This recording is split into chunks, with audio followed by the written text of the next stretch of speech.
fatal shooting of a Border Patrol agent in Vermont last month is apparently linked to a radical vegan cult from the West Coast. And members of the group are wanted for other murders in other states. We were joined by reporter Hanna Krueger to make sense of this bizarre crime story. Hanna, we use the word bizarre, and that might not be enough. What do we know about the murder of this Border Patrol agent in Vermont?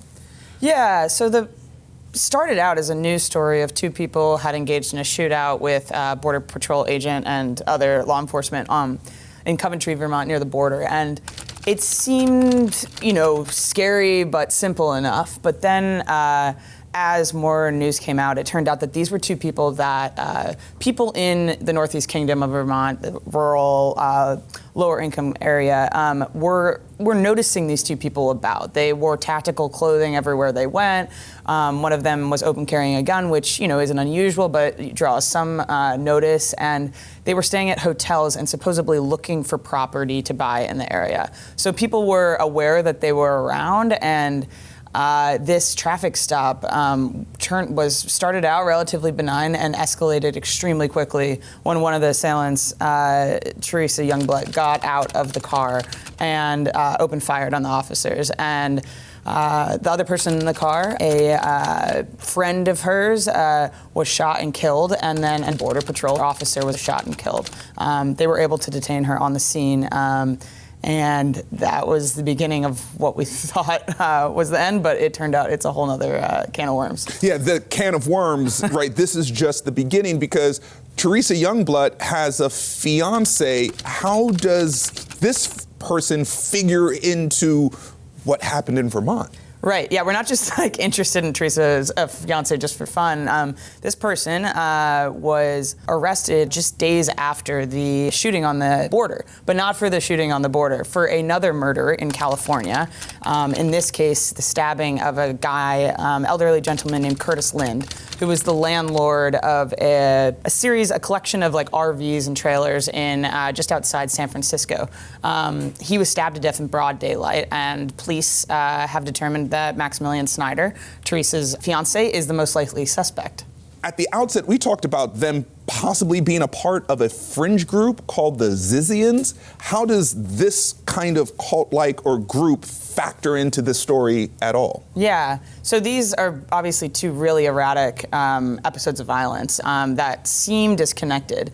But in essence, these two people are extremely online. They are both connected to this group called the Zizians, it was formed as a bunch of people who are really interested in this thing called the rationalist movement, which is kind of a modern day philosophical movement that's, very San Francisco, very how can we improve our minds to eliminate biases and, stop irrational thinking and things that aren't productive, and in essence, save the world after that. And then out of that ideology came this person named Ziz, who took those tenets of that philosophy and radicalized them in ways that are curious and slightly violent.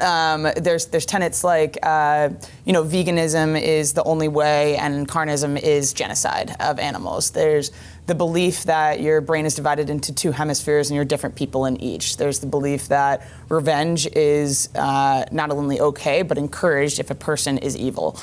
So there's things that are slightly off kilter, and the writings of this person named Ziz are they're dense and they're crazy, and I encourage you to try, but they are very hypnotic, I think, and compelling to certain types of people. And from what we understand in our reporting, both Maximilian Snyder and Teresa Youngblood were kind of drawn into this person, and therefore became part of this loose fringe group called the Zizians. Maximilian Snyder on the West Coast, Teresa Youngblood on the East Coast, both of them under the sway of this Svengali-type figure, Ziz, and his philosophy, or their philosophy. But the murders don't stop there. What's the case in Pennsylvania?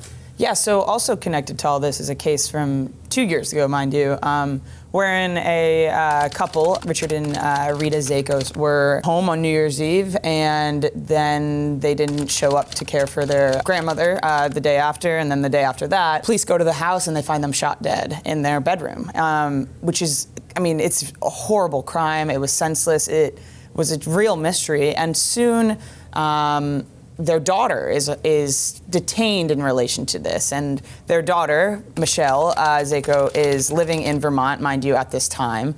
She is with people who are also associated with Ziz, and the police start compiling evidence that suggests that she's very, very entwined, if not complicit in this murder. And where this all comes together is that guess who bought the gun that was used in the Border Patrol shooting?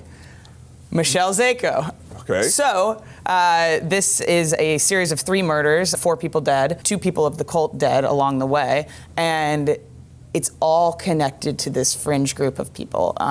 It's bizarre, it's maddening, it's really hard to keep tabs on, but it's really disconcerting in the level of violence and just how senseless and random these acts of violence have been. You have been on the story for some time. Where is it going? What are you tracking as this continues?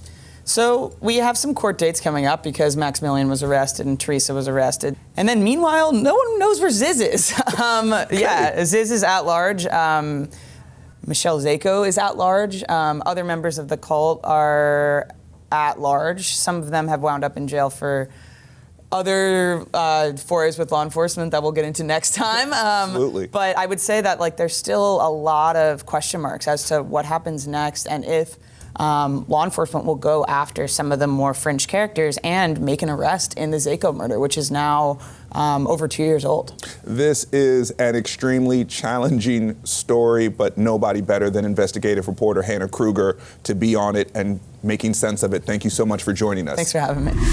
For daily access to Boston Globe Today, all segments and episodes are available on demand in the Boston Globe app by clicking Watch.